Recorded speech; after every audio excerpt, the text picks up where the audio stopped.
Friends आज આપણે ઘઉંના લોટમાંથી તંદૂરી રોટલી બનાવવાની છે પંજાબી શાકમાં ખવાય એવી।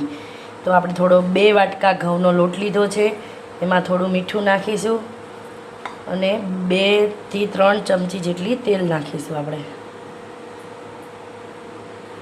હવે આને બધું આપણે મિક્સ કરી દેવાનું છે।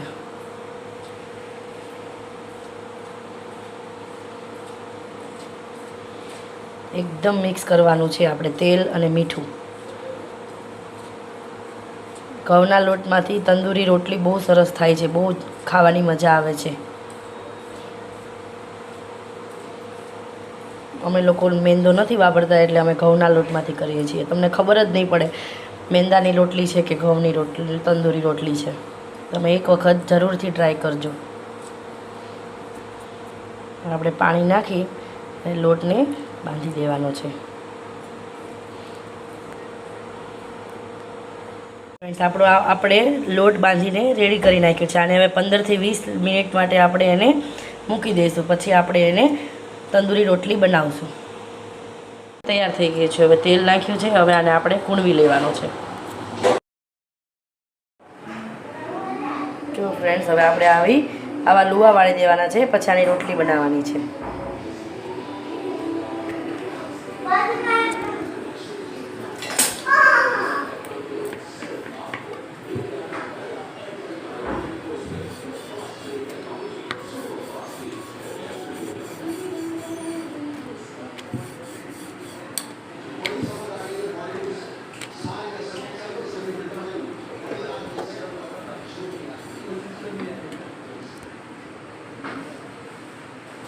હવે આમાં થોડા કાળા તલ નાખવાના છે, કલોંજી પણ તમે નાખી શકો છો। થોડા લીલા ધાણા નાખવાના છે। હવે એને આપણે પાછું વણવાનું છે, એટલે એકદમ રોટલીની સાથે આ ચીપકી જશે। હવે એને આપણે ઉલટાવી દેવાનું છે, પછી એને થોડું પાણી ચોપડવાનું છે રોટલી ઉપર।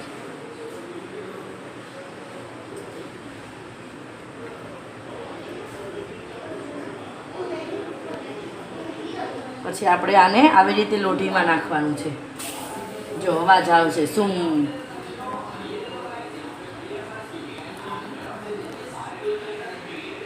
જો આવી રીતે।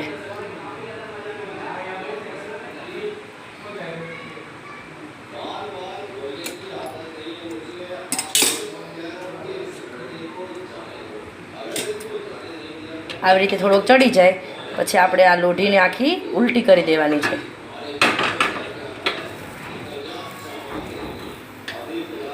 પછી આવી રીતે એને શેકાવા દેવાનું છે। એકદમ આપણી તંદૂરી કુલચો તૈયાર થશે બનીને, તંદૂરી રોટી। જો શેકાય છે ને।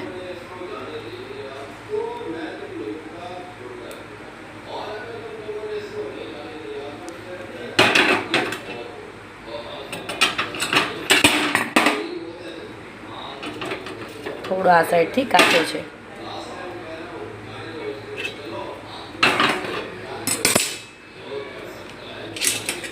जो आपणो तंदूरी रोटी रेडी है। जो एकदम सरस रीते थई गई है। हवे आनी उपर आपणे घी लगावी देशुं।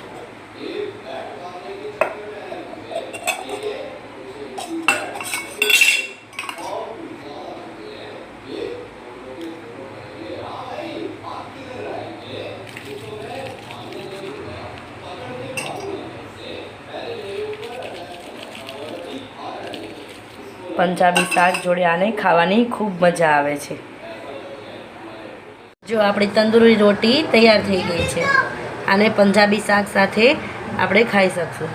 आ घऊनी रोटली है, मेंदानी रोटली न खावी होय तो आवी रीते तमारे घऊनी रोटली तंदूरी तरीके करीने खाई शको छो। बहु मजा आवे छे खावानी।